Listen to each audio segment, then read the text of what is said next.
हजुर तिमी श्रमदानमा नआउने श्रमदानमा त नआउने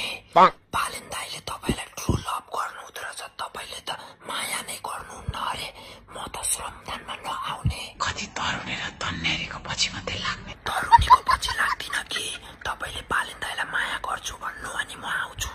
अब म चाहिँ यो माटोलाई माया गर्ने देशलाई माया गर्ने तर बालेन दाइलाई चाहिँ माया नगर्ने बालेन दाइ उता एकतर्फी मात्रै मायामा पागल भइसक्नु भयो त्यसो भए त म त महाकसम आउँदिन तपाईको श्रमदानमा आउँदिन त्यसको माया लाग्दैन तिमीलाई त्यसको माया त लाग्छ नि छिटो आउन ढिलो भइसक्यो यार अब त्यसको नाम निकालेर बोलाइहाल्नु भयो त्यसको नाम निक्लेपछि त आउनै पर्यो के गर्नु आउँछु ल कहिले आउने तिमी एउटा गीत गाएर सुनाउनु त्यो गीत सुनिसकेर आउँछु ल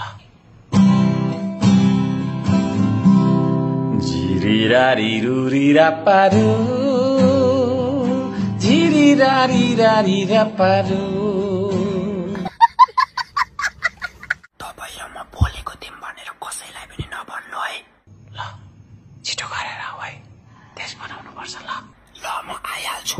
ओके भाइ म आउँदैछु तपाईँ बालेन दाइको पोस्टको रिप्लाईको लागि एउटा गीत बनाउँदै गर्नु है ल ल बनाउन थालिहाल्नु